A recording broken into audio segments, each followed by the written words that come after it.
Hola a todos, soy el doctor Enrique García Bol y en este video vamos a ver fármacos para tratar enfermedades de tubo digestivo y dentro de ellas vamos a ver fármacos antiácidos, antiméticos, laxantes, antidiarreicos, antiespasmódicos, entre otros.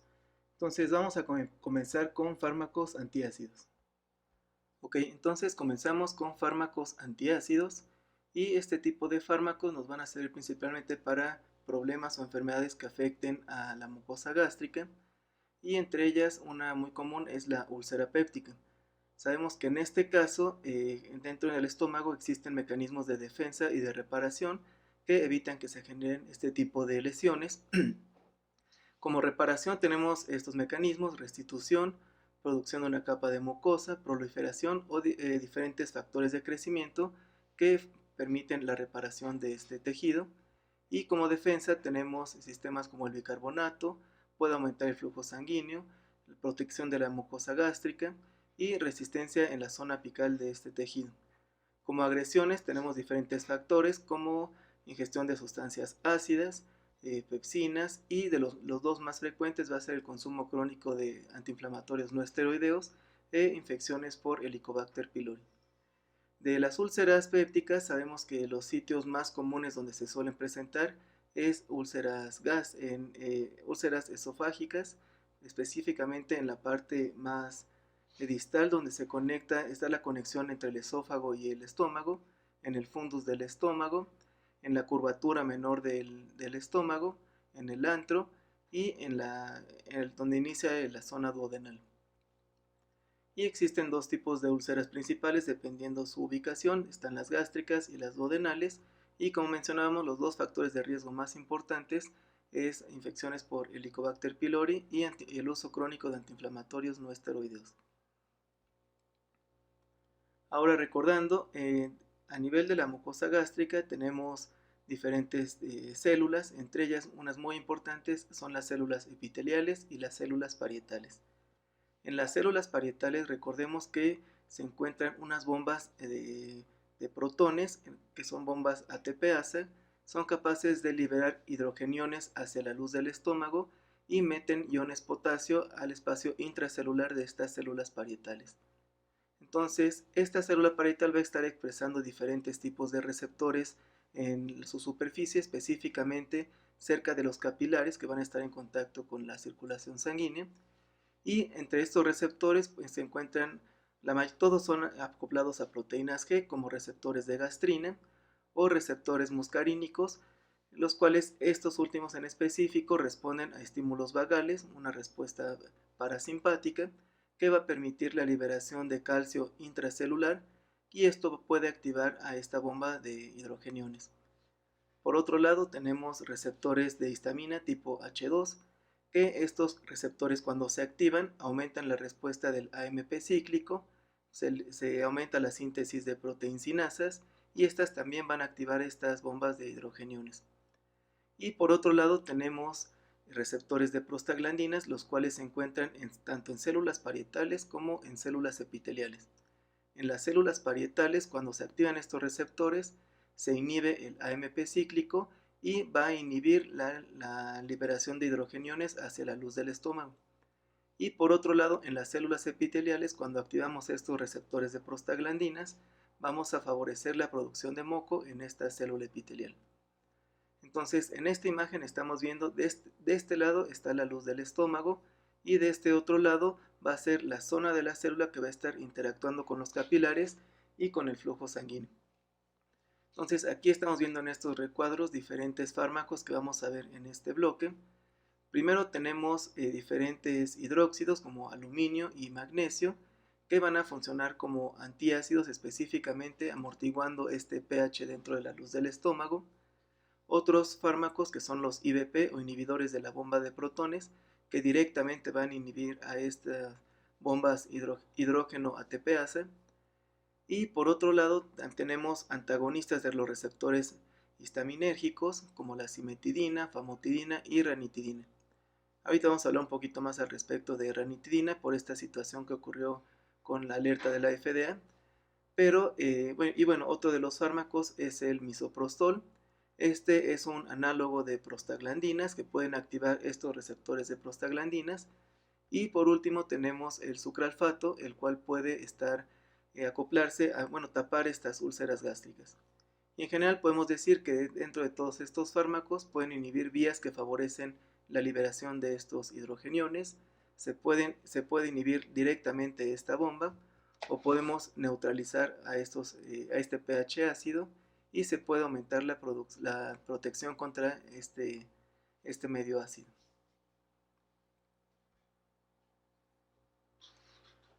Entonces comenzamos aquí con antagonistas de los receptores histaminérgicos, específicamente H2, y aquí los más comunes es la ranitidina y la cimetidina.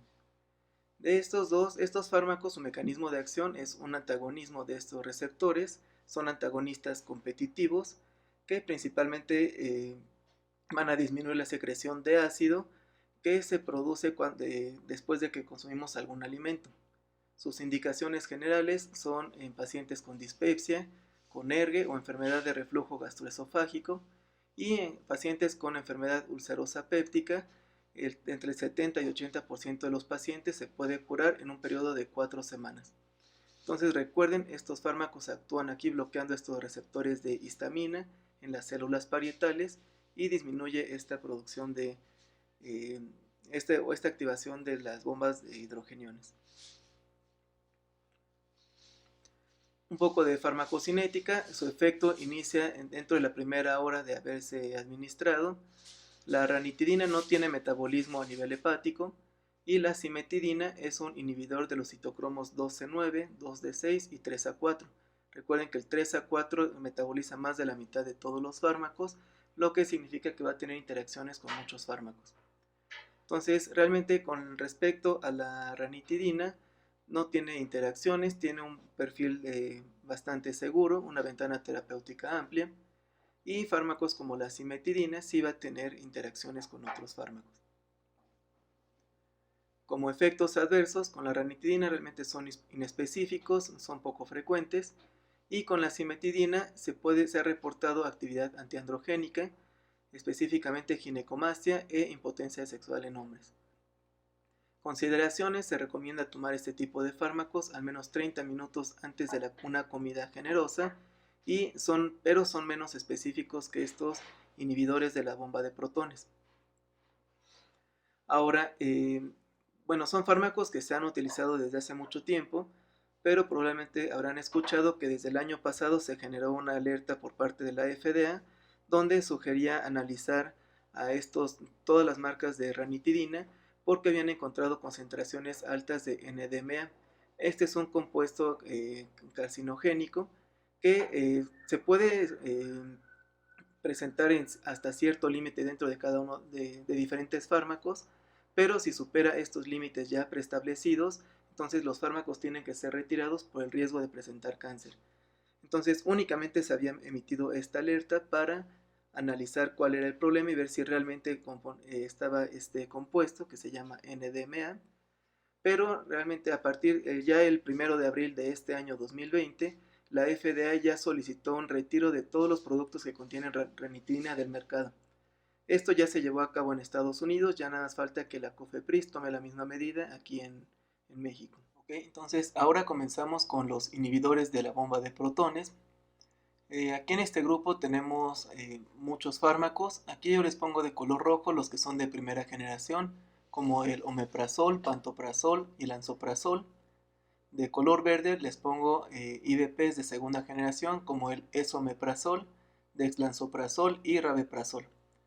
Este esomeprazol realmente es un S-isómero del omeprazol, es decir, tiene la misma fórmula molecular, simplemente la estructura tridimensional cambió, y el dexlansoprazol es un enantiómero de este lansoprazol, que lo hace mucho más específico y tiene una mayor eficacia.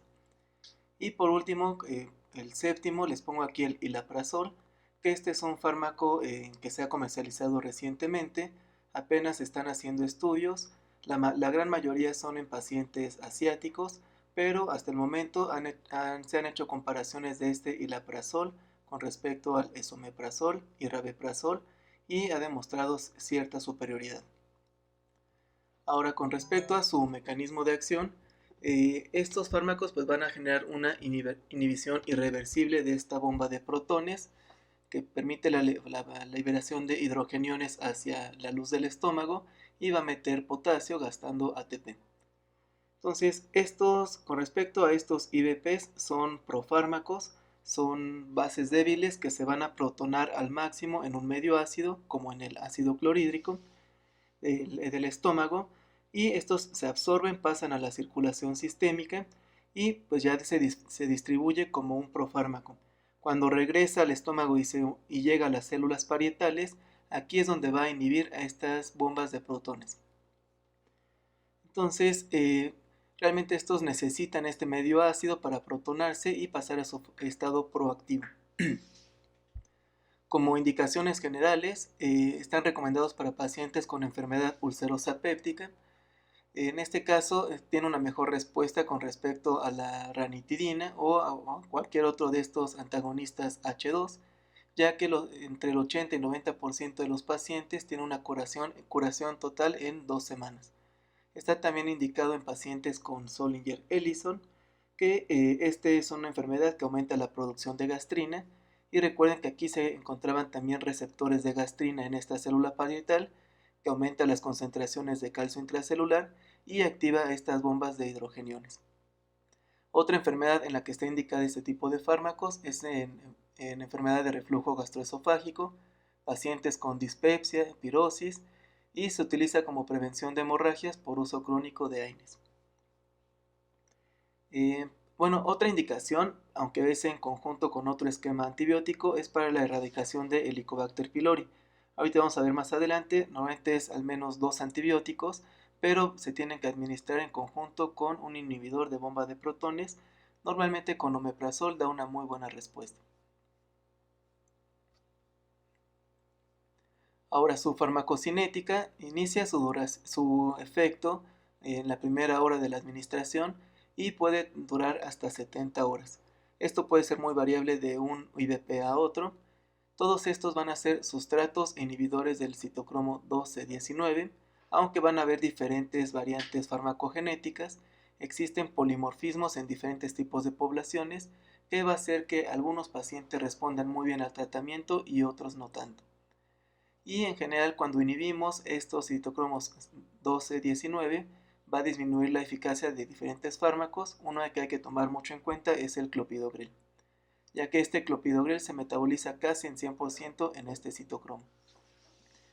Aunque esto hay que tomarlo en cuenta principalmente con el omeprazol y esomeprazol.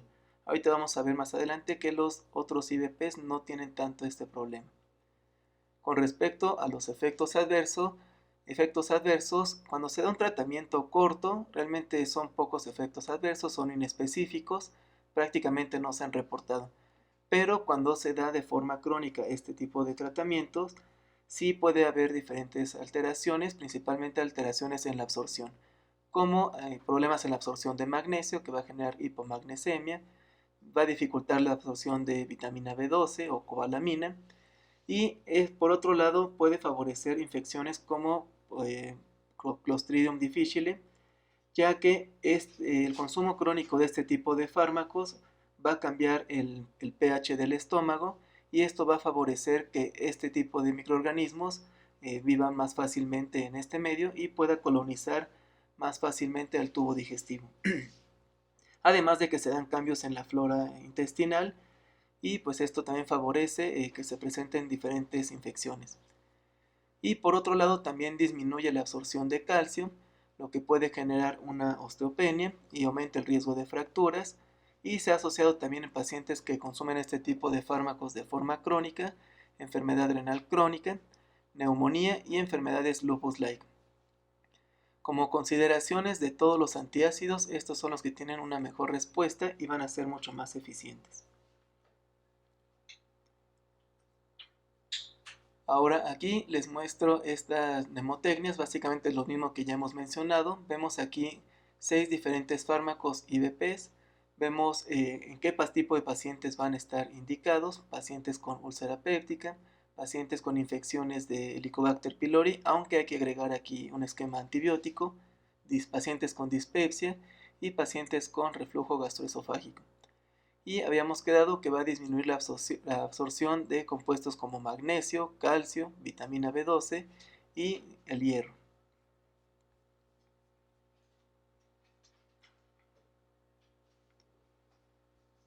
Ahora en esta tabla les muestro un esquema comparativo de diferentes IVPs, 3 de primera generación y 2 de segunda generación.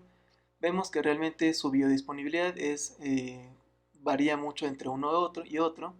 El, el tiempo que alcanza en las concentraciones máximas en plasma es muy parecido entre todos ellos. Su eliminación también es relativamente similar.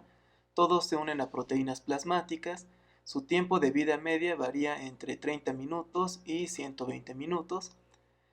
Pero aquí sí consideren que los que tienen un metabolismo hepático, todos es principalmente en el citocromo 12-19 y en menor medida en el citocromo 3A4.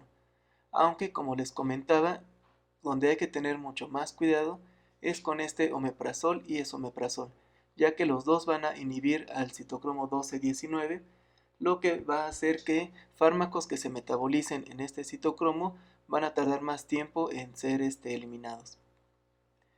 Y por otro lado, aquí mencionamos el tiempo de vida media que va de 30 hasta 120 minutos, pero recuerden que habíamos mencionado que algunos IVPs pueden hacer que su efecto perdure hasta por 70 horas.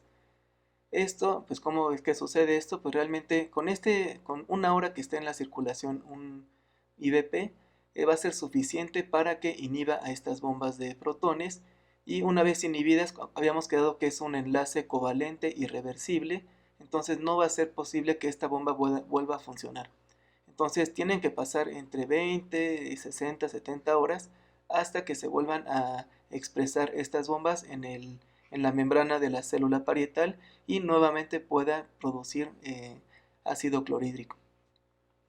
Normalmente el efecto máximo que se obtiene con estos IVPs es después de 4 o 5 días de tratamiento. Aquí les pongo, lo obtuve de una revista que se publicó en el 2018. Vemos aquí diferencias entre todos estos IVPs. Aquí les dejo el objeto de identificación digital, el DOI, por si quieren consultarlo y dan un poco más de información. Y es un artículo donde comparan todos estos IVPs. Y aquí vemos algunas marcas, algunas presentaciones que se pueden encontrar aquí en México. El que más se comercializa, el que más se usa es el omeprazol, que va desde 10, 20 hasta 40 miligramos. Normalmente no se recomiendan más de 40 miligramos, a excepción de pacientes con gastrinoma, donde se pueden dar hasta 80 miligramos al día. Vemos algunos otros, el hilaprazol se vende más en dosis de 10 miligramos, el esomeprazol viene igual de 10, 20 y 40 miligramos, el rabeprazol 20, 40 miligramos, y existen algunas otras combinaciones con otros antiácidos o con bicarbonato de sodio, lo cual puede favorecer más la mejoría de los pacientes. Y como les comentaba, estos IVPs también sirven como protocolo de erradicación para Helicobacter pylori, aunque normalmente hay diferentes esquemas. El más utilizado es este esquema triple, donde se tiene que dar un IVP, principalmente omeprazol, 20 miligramos cada 12 horas, y tiene que ir asociado a claritromicina, 500 miligramos cada 12 horas, y amoxicilina o metronidazol, estos también cada 12 horas. Y este esquema se tiene que dar durante 14 días, y se ha reportado que más del 82% de todos los pacientes que se someten a esta terapia triple pueden tener una erradicación de la infección. El otro 18% va a requerir agregar otro tipo de antibióticos. Bueno, entonces con esto terminamos ya de ver a los fármacos inhibidores de la bomba de protones, pero nada más quiero mencionar antes de pasar al siguiente grupo de fármacos a este fármaco que se llama vonoprazan. Este fue un fármaco recientemente aprobado por la FDA el año pasado, en el 2019. Tiene un mecanismo de acción muy parecido a los IVPs, ya que también inhibe la liberación de hidrogeniones hacia la luz del estómago, pero bloquea específicamente al potasio. Entonces, si no se Si no se mete potasio a la célula, no se puede liberar hidrogeniones, entonces de esta forma se disminuye la producción de ácido clorhídrico. Realmente es un mecanismo muy parecido, pero va a tener algunas ventajas. Una de ellas es que va a ser un efecto mucho más rápido, va a ser mucho más duradero este efecto, y esta va a ser una inhibición reversible. Pero a pesar de que es una inhibición reversible, el tiempo de vida media y el efecto puede durar mucho más tiempo que los IVPs. Y bueno, en general, indicaciones de este tipo de fármaco es para el tratamiento de úlceras pépticas, ya sea gástricas o duodenales, y para pacientes con reflujo gastroesofágico. Entonces, ¿qué ventajas tienen estos? Recuerden que habíamos mencionado que los omeprazoles o todos los IVPs son profármacos y necesitan un medio ácido para poder protonarse y cumplir con su mecanismo de acción. Este vonoprazan va a ser estable en un medio ácido del estómago y no requiere de una protonación. Desde que lo consumimos ya está en su estado activo y va a inhibir estas bombas de hidrogeniones. Ahora, ¿qué ventajas puede tener? Los IVPs para que tengan su mejor efecto, requieren consumirse al menos 30 minutos antes de cada alimento. Este vonoprazan podemos consumirlo justo cuando estamos empezando a comer o durante la comida y va a seguir funcionando de igual forma. Ahora, sus concentraciones, su tiempo de vida media, habíamos quedado que los IVPs llegan a durar máximo 2 horas, pero este vonoprazan puede durar hasta 9 horas en la circulación. Y además, por otro lado existe ya un ensayo clínico, es un doble ciego aleatorizado, donde demostraron, lo que estudiaron aquí fue un esquema de vonoprazan más amoxicilina, y únicamente con 7 días de esquema terapéutico fue suficiente para erradicar infecciones por Helicobacter pylori. Entonces, en varios sentidos ha demostrado superioridad este fármaco. Aún no se ha aprobado la venta aquí en México, pero probablemente en el próximo año ya lo podemos encontrar aquí. Ahora pasamos a otro fármaco antiácido, que es el sucralfato. Este es un fármaco que realmente es un polímero que se va a adherir a los cráteres de las úlceras. Estas úlceras se pueden formar aquí en el epitelio del estómago, en este tejido. Se lesiona esta zona y cuando damos este polímero, el sucralfato, se adhiere y va a formar una barrera protectora, lo que va a permitir que se recupere ese tejido y va a favorecer a los pacientes que tienen enfermedad ulcerosa péptica, ya sea gástrica o duodenal. Su farmacocinética, realmente este es un fármaco que no se absorbe, entra a tubo digestivo, llega en el estómago, se puede quedar ahí incluso hasta 6 horas, pero se va a eliminar por las heces sin ningún cambio. Como efectos adversos pueden presentar los pacientes estreñimiento o diarrea y puede formar besoares, además de que puede reducir la absorción de otros fármacos que esté tomando el paciente. Entonces, específicamente forma una placa o una barrera protectora en las úlceras de estos pacientes. Dan buenos resultados, pero se ha demostrado que es mejor y más efectivo el uso de IVPs. Simplemente es una alternativa. Otro fármaco antiácido que sirve también para este tipo de pacientes es el misoprostol. Este seguramente, si lo han escuchado, probablemente lo relacionen más a que es un fármaco abortivo, o en tococirugías los ginecólogos lo pueden utilizar de forma intravaginal para facilitar el trabajo de parto. Finalmente son análogos de prostaglandinas que a nivel cervical pueden favorecer una dilatación mucho más rápida y con esto disminuir el tiempo del trabajo de parto. Y si se da en las primeras semanas de gestación de una mujer embarazada, esto va a producir un aborto. Pero está también la indicación, se puede usar en pacientes que tengan enfermedad ulcerosa péptica y prevención en el uso de AINES. Aunque no es de primera elección, es una alternativa únicamente, de hecho casi no se utiliza para este tipo de patologías, pero bueno, sirve en este caso porque inhibe la secreción de ácido y va a promover la secreción de bicarbonato y de moco en las células epiteliales. Otra de las razones por las que casi no se utiliza es que no se tolera en la mayoría de los pacientes. En más del 40% de todos los que lo consumen pueden presentar diarrea, dolor abdominal a más del 20% de los pacientes y efectos graves, aunque son raros, pero pueden presentar anafilaxia, arritmias, infarto agudo al miocardio y ruptura uterina, principalmente si es una mujer que ya tuvo una cesárea previa. Y evidentemente está contraindicado en el embarazo.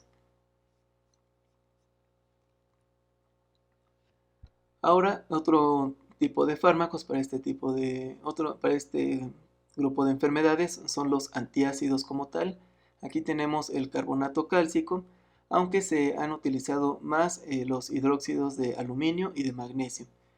Aquí vemos dos marcas que se comercializan mucho y en general estos son bases débiles. El magaldrato es un complejo de aluminato de magnesio y este magnesio puede tener efectos laxantes, producir diarrea y en algunos pacientes si se deshidratan puede producir incluso hipotensión. Y el aluminio va a inhibir las contracciones de músculo liso, por lo que puede generar en este caso una constipación. En general, estos antiácidos neutralizan químicamente al ácido clorhídrico del estómago y sus indicaciones generales es en pacientes que tienen indigestión y dispepsia. Como efectos adversos, entonces quedamos que el aluminio puede producir constipación, el magnesio puede producir diarrea. A dosis elevadas y a largo plazo, estos incluso pueden producir una alcalosis metabólica, aunque es raro. Normalmente es difícil que se consuman grandes dosis de este tipo de fármacos. Y también otro efecto adverso es aumento de riesgo por litiasis renal y puede interactuar con la absorción de diferentes fármacos, por lo que cada que se consumen estos antiácidos se recomienda que si algún paciente está con algún otro esquema farmacológico, mejor que deje 2 horas de separación entre cada uno de estos fármacos para que no afecte la absorción de este tipo de fármacos. Normalmente estos antiácidos no los encontramos de forma aislada, casi siempre vienen en combinación dos hidróxidos y algún otro fármaco. Normalmente se asocian con antiflatulentos como dimeticona o simeticona. Ahorita más adelante vamos a hablar en qué consisten este tipo de fármacos. Ok, entonces con esto terminamos el grupo de fármacos de antiácidos y ahora pasamos con los antieméticos. Antes de entrar de lleno a la farmacología, vamos a recordar un poco de la fisiología del vómito y de la náusea.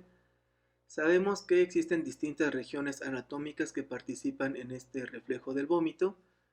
Vamos a partir aquí de este centro del vómito que se encuentra a nivel del bulbo raquídeo. Aquí sabemos que llegan aferencias desde la corteza cerebral, las cuales pueden favorecer o inhibir a este centro del vómito, es decir, si en la corteza visual o en la corteza olfativa llega un estímulo muy desagradable, las proyecciones neuronales van a mandar una señal que pueden activar a este centro del vómito. Y este centro también va a recibir aferencias del aparato vestibular, donde sabemos que se encuentran los utrículos dentro de los canales semicirculares, y si lo que yo estoy sintiendo en este aparato vestibular no corresponde con lo que estoy viendo o tengo algún problema en este aparato vestibular, esta se activa una proyección de tipo histaminérgica y muscarínica, la cual puede activar este centro del vómito. Por otro lado, tenemos otras aferencias que vienen de la zona de gatillo quimiorreceptora, que esta principalmente va a utilizar una neurotransmisión serotoninérgica, dopaminérgica y muscarínica. Obviamente, receptores de muscarina que se van a activar con un neurotransmisor que se llama acetilcolina. Entonces, esta zona de gatillo, cuando se activa, va a estimular este centro del vómito, utilizando a estos neurotransmisores que ya mencionamos. Por otro lado, está la proyección que va del núcleo del tracto solitario hacia el centro del vómito, y esta también van a ser proyecciones serotoninérgicas, dopaminérgicas, de acetilcolina, que activan receptores muscarínicos tipo 1, proyecciones histaminérgicas y neurocinina tipo 1. Entonces, este núcleo del tracto solitario, cuando manda señales hacia el centro del vómito, también favorece el reflejo del vómito, y este núcleo va a recibir impulsos aferentes, vagales, parasimpáticos, evidentemente, desde el estómago. Entonces, si nosotros consumimos algo que esté echado a perder, que tenga toxinas, se puede activar esta vía vagal, manda una aferencia que llega hacia el núcleo del tracto solitario mediante estos neurotransmisores que ya mencionamos y llega hacia el centro del vómito.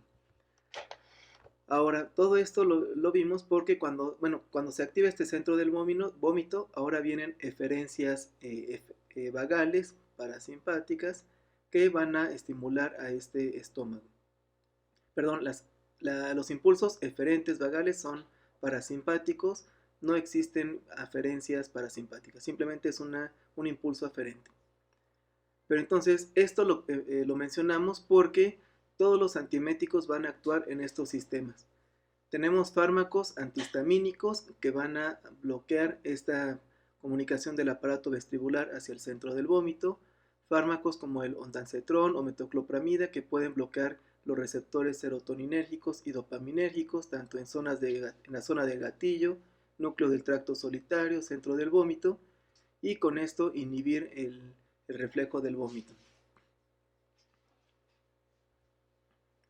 Entonces, con esto empezamos con la metoclopramide, que es uno de los primeros fármacos antieméticos que se han utilizado. Este tiene dos mecanismos de acciones. El principal es generan un antagonismo de los receptores dopaminérgicos tipo D2 y también se ha visto que en menor medida genera un antagonismo de receptores serotoninérgicos HT3. Entonces, así es como funciona. Ya vimos dónde se van a estar expresando estos receptores. Otra vez aquí en el centro del vómito, en la zona de gatillo quimiorreceptora y en el núcleo del tracto solitario. Entonces, otro de los efectos que se han reportado con esta metoclopramide se ha visto que tiene una característica procinética que va a acelerar el vaciado gástrico y en general sus indicaciones es como usarlo como un antinauseoso, antiemético y también se ha reportado que se puede utilizar en pacientes con gastroparesia diabética. Este fármaco lo tenemos en presentación intravenosa, intramuscular y oral. Evidentemente, dependiendo de la administración, va a variar su inicio de acción. Va a tardar mucho más tiempo en la vía oral y la vía intravenosa va a ser inmediata. En 2-3 minutos ya tenemos el inicio de la acción.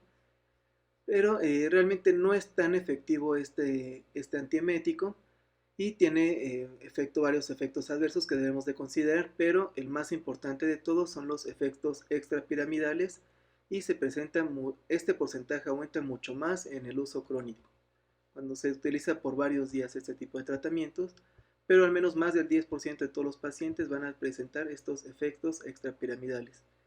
Entre ellos y lo más frecuente que pueden presentar son discinesias. Entre otros efectos adversos, pues se puede presentar cansancio, sedación, inquietud, hiperprolactinemia, galactorrea, ginecomastia y un poco más raro, pero sí se ha reportado, el síndrome neuroléptico maligno. Entonces, esto es con respecto al efecto antiemético, pero recuerden, ya habíamos mencionado que recientemente la American Headache Society empezó a meter dentro de sus guías terapéuticas el uso de metoclopramida intravenosa y en pacientes con migraña. Y se ha visto que en estos pacientes realmente mejora mucho su cuadro clínico y disminuye de forma aguda el dolor que estén presentando. Pero bueno, este era únicamente un paréntesis. Con esto, ahora pasamos con los antagonistas de los receptores serotoninérgicos 5-HT3.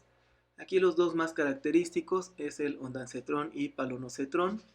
Entonces es un antagonismo selectivo y sus indicaciones generales es prevención y tratamiento de vómito por quimioterapia, radioterapia o se llega a utilizar en el postoperatorio. Entonces aquí habíamos visto, aquí entra este grupo de fármacos que va a bloquear los receptores del núcleo del tracto solitario y en la zona de gatillo. Además que también se pueden encontrar receptores serotoninérgicos dentro del estómago, en el epitelio del estómago y mandar aferencias vagales hacia estos núcleos. Su farmacocinética, sabemos que los alimentos pueden aumentar su absorción, Este es un fármaco que se metaboliza principalmente en citocromos 3A4, 2D6 y 1A2. El ondansetrón se puede administrar de forma oral o intravenosa. Su tiempo de vida media es de 6 horas y el palonocetrón únicamente se encuentra en presentación intravenosa y su tiempo de vida media puede durar hasta 40 horas. En general, estos son fármacos bien tolerados. Se han reportado algunos efectos adversos, aunque son inespecíficos, como cefalea, estreñimiento y diarrea. Y se ha visto que, bueno, ya sabemos, ya habíamos mencionado esto, que pueden interactuar con antidepresivos, como específicamente los inhibidores selectivos de la recaptura de serotonina, ya que al interactuar con estos fármacos puede aumentar el riesgo de presentarse un síndrome serotoninérgico. Como consideraciones aquí de precio, el ondansetron ya existe en genéricos, se pueden conseguir desde 150 pesos, y el palonocetrón, pues es un fármaco mucho más caro, que suele ir de arriba de los 1,200 pesos cada caja. Aquí el último antimético que vamos a ver son los antagonistas del receptor de neurocinina tipo 1, como el aprepitante. Este es un fármaco, como dice su nombre, entonces va a ser un antagonista de los receptores de neurocinina tipo 1. Sus indicaciones generales va a ser prevenir y tratar a los pacientes que presentan vómito o náuseas en quimioterapia, radioterapia y posoperatorio. Estos son fármacos que se metabolizan en citocromos 3A4, pero además puede inhibir a su mismo citocromo, lo que quiere decir que si damos dosis, cada vez que mientras más dosis demos, va a ser un menor efecto. Y además puede ser inductor del citocromo 12,9. Entonces, fármacos que se metabolicen en el 12,9 van a disminuir su metabolismo. No, perdón, van a acelerar su metabolismo. Como efectos adversos, realmente aquí también son inespecíficos, pero se han reportado reacciones alérgicas. Ok, con esto ya terminamos los fármacos antieméticos. Ahora pasamos a los laxantes. Entonces realmente van a ser estos fármacos que afectan a la motilidad intestinal y sabemos que múltiples trastornos van a afectar esta motilidad produciendo ya sea estreñimiento, diarrea o ambas. Y van a existir factores tanto extrínsecos como intrínsecos que van a afectar a esta motilidad. Dentro de los extrínsecos, básicamente está el sistema nervioso autónomo con su componente parasimpático y el simpático, los cuales van a estar regulando estos movimientos peristálticos de todo el tubo digestivo.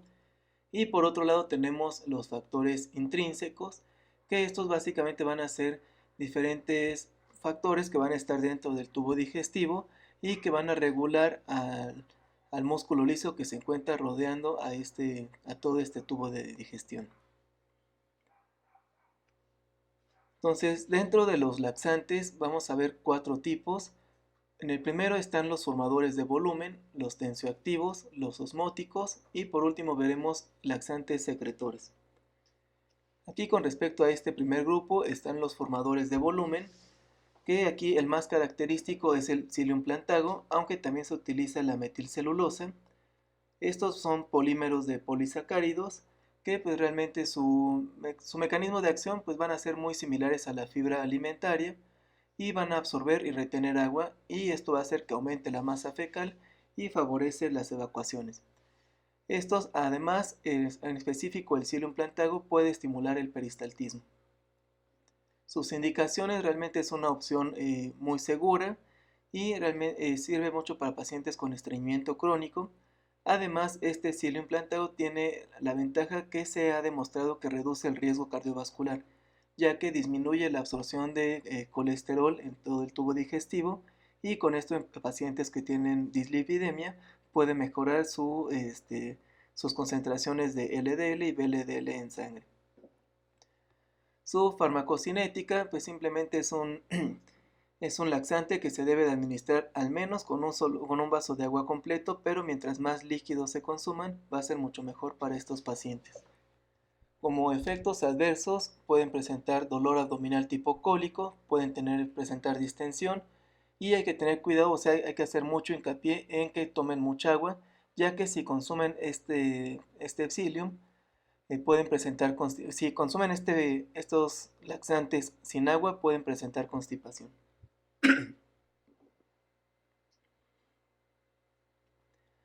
Entonces, ahora pasamos a los laxantes tensioactivos. Aquí el más característico y el único que vamos a ver es el docusato. Este viene en presentaciones para vía oral y como supositorios. De hecho, se utilizan un poco más en niños. Este es un fármaco ablandador de las heces fecales y facilitan la incorporación del agua a la materia fecal. Esto porque es un compuesto que actúa como surfactante, tiene una región hidrofílica y otra región hidrofóbica, que realmente es lo que va a permitir la incorporación del agua a la materia fecal.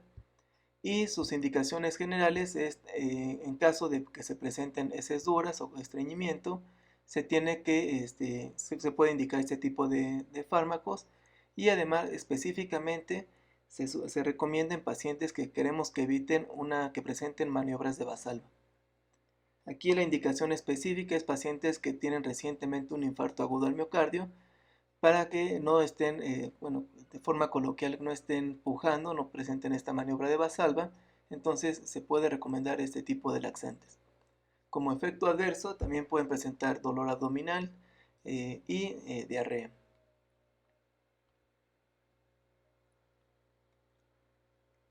El siguiente grupo que vamos a ver aquí son los laxantes osmóticos. Estos van a ser fármacos que retienen agua en la luz intestinal. El más característico es la lactulosa. Vienen en soluciones orales en diferentes porcentajes que pueden ir desde 40 hasta 75%. Sus indicaciones generales va a ser en pacientes con constipación grave, en pacientes que ya hayan recibido laxantes formadores de volumen o tensioactivos y aún así sigan presentando constipación grave. Y también esta lactulosa o estos laxantes osmóticos también se recomiendan en pacientes con encefalopatía hepática. Como efectos adversos, como evidentemente van a presentar una gran eliminación de heces fecales y van a perder mucho volumen, son pacientes que fácilmente pueden presentar deshidratación, siempre van a presentar diarrea, alteraciones electrolíticas, pueden presentar dolor abdominal y presentan mucha distensión y flatulencia. Esto les va a generar un dolor principalmente de tipo cólico. Y el siguiente fármaco que vamos a ver aquí son los laxantes secretores. Aquí el más común es el bisacodilo. Este también existe en presentaciones por vía oral y por supositorios. Y su mecanismo es que va a aumentar el peristaltismo, altera el balance hídrico, va a hacer que el intestino secrete agua, por lo que estos pacientes van a perder un volumen significativo de líquidos, y esto además va a generar una inflamación en el colon que va a aumentar la motilidad intestinal y va a perder también mucho más electrolitos. Indicaciones en estos pacientes se llega a utilizar más que nada, ya no tanto como para tratar constipación, sino se suele utilizar para pacientes que se van a someter a una cirugía de tubo digestivo bajo, o en pacientes que se van a someter a una colonoscopia. Como efectos adversos también dolor abdominal, deshidratación, alteraciones hidroelectrolíticas en general, van a presentar todos una diarrea severa, pueden presentar proctalgia, y aquí se recomienda evitar su uso crónico. De hecho, normalmente solamente es para preparar a los pacientes para su cirugía o su colonoscopia, y nunca se deben de dar por más de una semana. Entonces, estos son los 4 fármacos que vamos a revisar aquí con laxantes, y pasamos a la contraparte, que son los antidiarreicos. Aquí, antes de empezar a ver a los fármacos antidiarreicos, nada más recordemos que hay 4 diferentes tipos de diarrea. Existe la diarrea osmótica, la diarrea secretora, la diarrea inflamatoria y la diarrea en la que va a haber una alteración en la motilidad del estómago. Aquí recordando, en la diarrea osmótica va a haber una disminución en la absorción de los fluidos, y un ejemplo muy característico de una diarrea osmótica es, por ejemplo, pacientes que tienen intolerancia a la lactosa. Consumen lácteos y bueno, estos como no tienen la lactasa, esta enzima que degrada los lácteos, va a hacer que la lactosa se mantenga en la luz del intestino y esto va a jalar agua. Entonces, normalmente este tipo de diarrea va a remitir cuando el paciente deje de consumir el compuesto o el producto que le está generando esta diarrea. Por otro lado, en el punto 2 tenemos a la diarrea secretora, que esta va a ser una diarrea que, como dice su nombre, aumenta la secreción, también va a disminuir la absorción de iones, y en este caso la causa más común es endotoxinas bacterianas como el cólera. Esto van a hacer que se inhiba la absorción de iones y van a causar un efecto osmótico y se va a perder todavía más agua. Que esta, a diferencia de la diarrea osmótica, van a permanecer los síntomas incluso cuando se retira el agente que lo causó. Por otro lado, tenemos el punto número 3, que es la diarrea inflamatoria. Aquí el daño en el epitelio, va a haber un daño en el epitelio que va a alterar la absorción de nutrientes y agua. Y aquí es característico de enfermedades como el Crohn o CUSI, que es esta colitis ulcerativa o colitis ulcerosa crónica inespecífica. Y se puede dar también por infecciones como por rotavirus, salmonella o shigella. Y por último tenemos la diarrea, donde hay una alteración en la motilidad intestinal.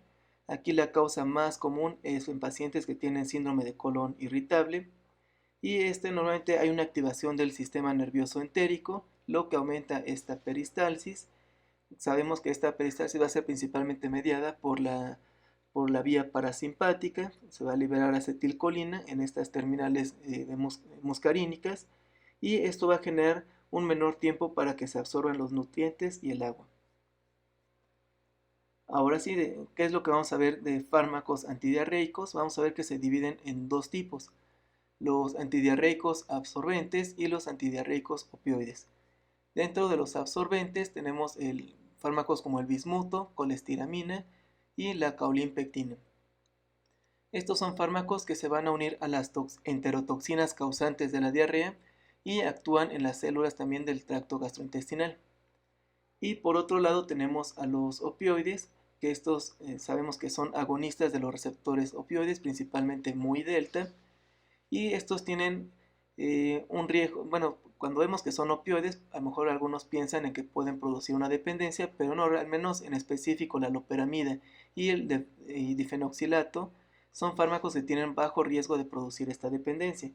Esto porque principalmente la loperamida únicamente tiene efectos a nivel periférico. No va a llegar y no va a tener ningún efecto a nivel central, que es lo que le permite esta característica de que no presenten los pacientes dependencia. El difenoxilato también sirve como antidiarreico, pero casi no se utiliza, ya que este es un fármaco que sí puede llegar al sistema nervioso central y este sí puede presentar un mayor riesgo de producir una dependencia.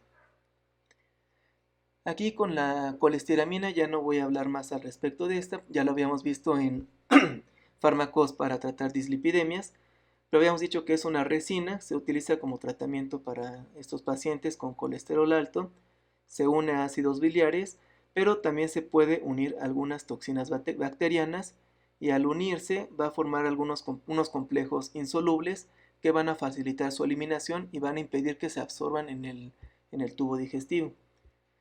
Esta colestiramina, si se lo indicamos a algún paciente, que no es muy común, normalmente se prefiere bismuto o caulinpectina, pueden tener algunos efectos adversos porque reduce la absorción de vitaminas liposolubles. Y bueno, de las liposolubles está la vitamina A, la vitamina D, la E y la K. Pero bueno, vamos a hablar un poquito más en específico de estos fármacos que tengo aquí en negritas. Entonces empezamos con los antidiarreicos absorbentes. Aquí uno muy característico es el peptobismol o subsalicilato de bismuto, que es realmente su principio activo. Este tiene diferentes efectos. Uno van a ser efectos antisecretorios, tiene también efectos antiinflamatorios y aparentemente también tiene efectos antimicrobianos. Además se ha reportado, hay un poco de debate, pero hay algunos reportes que mencionan que pueden unirse también a receptores opioides en el intestino y disminuir también a su vez el peristaltismo. Y aquí, bueno, veamos que es un subsalicilato, o sea, contiene salicilatos. Estos salicilatos van a tener la misma advertencia que el ácido acetilsalicílico. Entonces aquí hay que tener cuidado porque Aunque solo se llega a absorber 1 o 2% del fármaco, como el 99% se queda en tubo digestivo, pero este porcentaje que se absorbe pasa a la circulación sistémica y en un niño menor de 12 años que haya presentado recientemente una infección viral, corre el mismo riesgo que si le diéramos una aspirina. Puede presentar un síndrome de Reye secundario a la administración de estos salicilatos. Pero bueno, sus indicaciones generales es para pacientes con diarrea aguda, diarrea del viajero o alguna diarrea episódica. Entonces, farmacocinética, quedamos que prácticamente casi todo el fármaco se queda en tubo digestivo, pero una pequeña parte sí puede pasar a la circulación sistémica. Y entonces, este subsalicilato, cuando interactúa con el ácido clorhídrico, forma oxicloruro de bismuto y ácido salicílico. Entonces, este es el compuesto que puede producir este síndrome de Reye o esta encefalopatía. Entonces, de preferencia hay que evitarlo en estos niños menores de 12 años que presentaron una infección viral de forma reciente. Y como efectos adversos de este consumo de pepto, o bueno, este subsalicilato de bismuto, pueden presentar ototoxicidad, heces oscuras, que esto sí es frecuente, y bueno, en esta ototoxicidad normalmente presentan tinnitus los pacientes. El siguiente antidiarreico absorbente va a ser la caulimpectina, que son fármacos que se adhieren a las toxinas bacterianas y evitan la absorción en la mucosa. Normalmente, casi no, bueno, sí se puede encontrar, pero normalmente estos fármacos no vienen aislados, casi siempre vienen acompañados o en combinaciones con neomicina, que es un antibiótico bactericida de acción local, se queda en tubo digestivo, pero bueno, normalmente vienen en esta presentación y hay diferentes marcas, ¿no? Pero son suspensiones la mayoría de las veces, aunque también vienen en tabletas, y sus indicaciones son también para pacientes con diarrea aguda, diarrea del viajero, diarrea episódica, y aquí también hay que evitar su consumo entre 2 a 3 horas con otro medicamento porque puede afectar la absorción de algún otro fármaco. Normalmente este tipo de compuestos se suele dar cada 4 o cada 6 horas y como efectos adversos se ha reportado náuseas, vómito y dolor abdominal.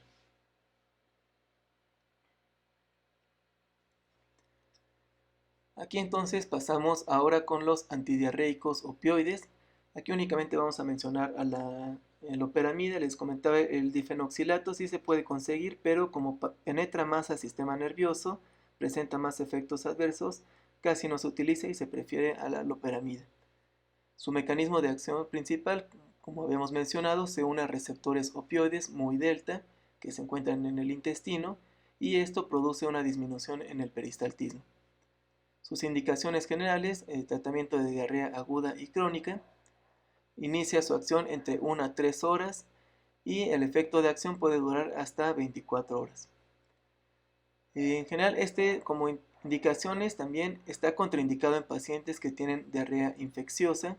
Recordemos que la diarrea tiene también un mecanismo de defensa y si hay una infección en tubo digestivo, no sería tan recomendable administrar este tipo de fármacos. Y pues realmente sus efectos adversos son inespecíficos, pero se ha reportado en algunos pacientes angioedema, erupciones y boca seca. Aunque con dosis muy elevadas y con pacientes con arritmias, se ha visto que pueden presentar torsades de Points. Con respecto a la dosis, todas las presentaciones vienen de 2 miligramos. La indicación general, que está bien aceptada, es que paciente con diarrea aguda, no infecciosa, inicie con 2 pastillas, o sea 4 miligramos, espere 3 horas y si se agrega otra evacuación diarreica, se tiene que agregar otros 2 miligramos. Espera otras 3 horas y si hay otra evacuación diarreica, se pueden agregar otros 2 miligramos.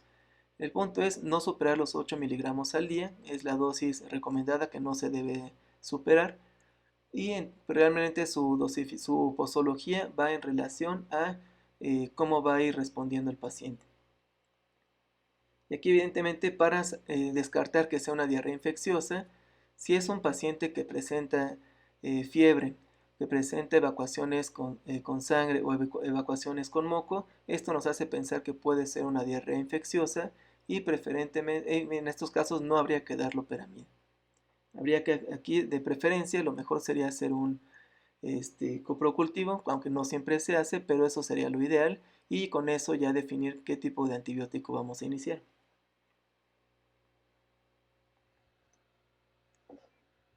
Esto es todo con respecto a los antidiarreicos. Realmente descartamos a la parte de diarreas infecciosas. Realmente estas diarreas infecciosas si se tienen que tratar, si fueran infecciones bacterianas, con antibacterianos, y esto lo veremos en el bloque de antimicrobianos. Ahorita, para concluir con este tema de farmacología de tubo digestivo, vamos a pasar con los antiespasmódicos. Aquí vamos a empezar con este primer grupo, que son anticolinérgicos intestinales, que van a disminuir el peristaltismo. Los dos más conocidos es la butiliocina, iosina o trimebutina. Entonces, la butiliocina es un poco más específica y tiene mejores efectos que la iosina. Sus indicaciones generales es dárselo como tratamiento a pacientes con espasmos gastrointestinales, biliares o genitourinarios, y dolor por espasmos en general en el tubo gastrointestinal. Y aunque también se utiliza mucho con espasmos uterinos, principalmente asociados a periodos de menstruación. Como efectos adversos se puede presentar taquicardia, sequedad de boca, disidrosis, trastornos de la acomodación visual. Entonces, realmente, si se dan cuenta, estos son efectos relacionados a que estamos bloqueando el sistema parasimpático. Entonces está predominando la vía simpática. Recuerden, en esta vía simpática lo que se busca es esta respuesta de fight or flight. Y pues bueno, entonces aquí va a disminuir todos los movimientos peristálticos y disminuye la absorción de nutrientes en todo el tubo digestivo. Otro tipo de antiespasmódicos son los que son antagonistas de canales de calcio en el músculo liso de todo el tubo digestivo, y aquí el más característico es el bromuro de Pinaberi. Entonces, este tipo de fármacos está indicado en pacientes con dolor de tipo cólico, pacientes con colon irritable, colitis o espasmo intestinal, y en general sus efectos adversos son diarreas, náusea, disfagia, prurito y urticaria. Estos normalmente vienen en cápsulas, pueden encontrarlos desde 25, 50 y 100 miligramos. Normalmente se puede encontrar de forma aislada, pero normalmente se suele acompañar con algún antiflatulento como dimeticona o simeticona.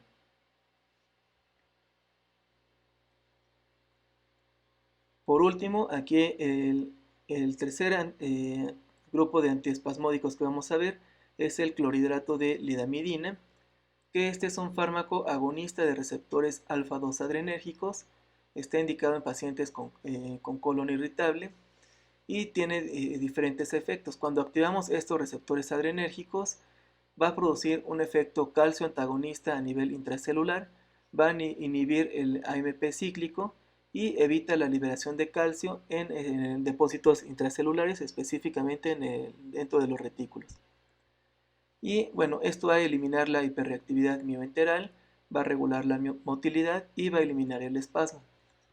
Como indicaciones generales, está recomendado para manejo de colon irritable, algunos tipos de diarrea y enteroespasmo. Aquí también para tratar diarrea sí es útil, tienen efectos antidiarreicos, pero igual tiene que ser en pacientes que tengan diarreas de tipo no infeccioso. Su farmacocinética tiene una absorción rápida en el tubo gastrointestinal. Sus efectos se empiezan a encontrar desde la primera hora y tiene un tiempo de vida media que va de 3 a 8 horas. Su eliminación es por vía renal y como efectos adversos se pueden presentar náuseas, cefalea, constipación y serostomía.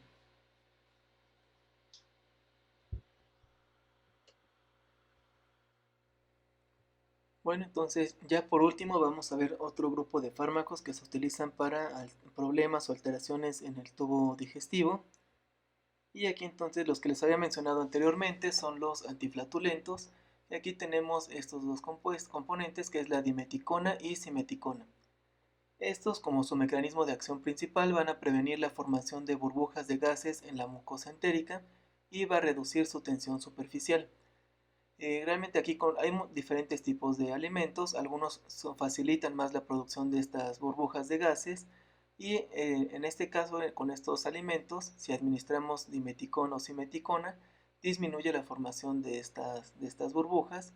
Entonces, como indicación general, como su nombre lo dice, es antiflatulento, alivia dolor y molestias abdominales por meteorismo, pacientes que presentan mucha distensión abdominal por alguna alteración de enzimas a nivel de tubo digestivo, o pacientes que a lo mejor comieron un poco de más o comieron algún alimento que va a producir mucho gas dentro del tubo digestivo, y se utiliza también como tratamiento de dispepsia en algunos pacientes. En general, estos son fármacos que no se absorben en tubo digestivo, se quedan todo el tiempo en la luz de este aparato digestivo y se va a eliminar por las heces fecales. Sus efectos adversos pueden presentar náuseas y constipación, aunque realmente no son efectos adversos frecuentes. En general, estos antiflatulentos casi no se venden de forma aislada, casi siempre vienen en asociación con antiácidos o con antiespasmódicos. Y bueno, realmente la dosis va a ir en relación del otro fármaco que se va a estar utilizando. Entonces hasta ahorita creo que ya les mostré este antiespasmódico y antiflatulento, y en las primeras diapositivas les había mostrado combinaciones de dimeticona con magaldrato que eran antiácidos.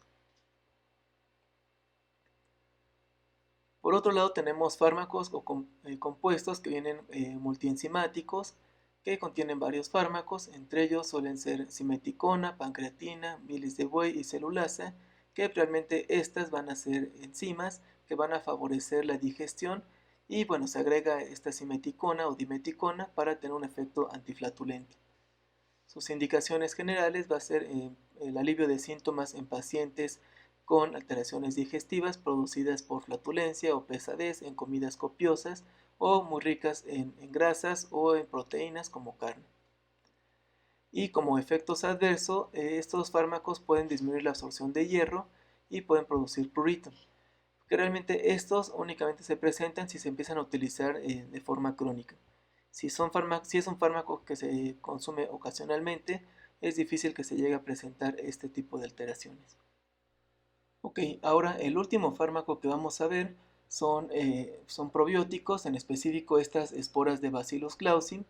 Esta marca se ha comercializado mucho recientemente, y sus indicaciones generales se va a utilizar como un restaurador del equilibrio de la flora intestinal, que va a ser alterado por diferentes causas como diarrea, infecciones intestinales, intoxicaciones, pacientes que se someten a quimioterapia o pacientes que reciben un esquema de antibióticos de forma reciente. Cualquiera de estos casos va a generar una alteración en la flora intestinal, y esto es un tema que recientemente ha tomado mucha fuerza, ya que se ha demostrado que la microbiota intestinal participa en muchas funciones dentro de nuestro cuerpo, y no solamente a nivel del tubo digestivo, sino que puede regular funciones incluso del sistema nervioso, o funciones metabólicas o funciones cardiovasculares. El punto es, la flora intestinal es sumamente importante, debe estar siempre en equilibrio, y incluso se ha reportado que por cada célula que tiene nuestro cuerpo humano existen 10 bacterias, y la gran mayoría de estas se van a encontrar dentro del tubo digestivo. Entonces, cuando se pierde este equilibrio de bacterias dentro del intestino, pueden venir diferentes problemas y alteraciones digestivas. Entonces, es por eso que se recomienda este tipo de fármacos probióticos.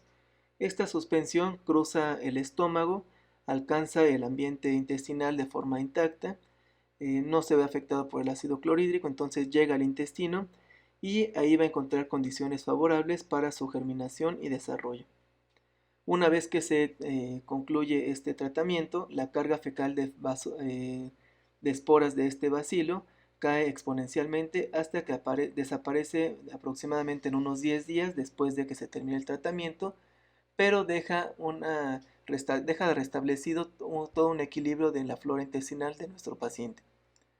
Como dosis se puede dar en menores de 12 años, incluso en lactantes, las que aquí serían 2 ampolletas por día, y mayores de 12 años se recomiendan 3 ampolletas por día.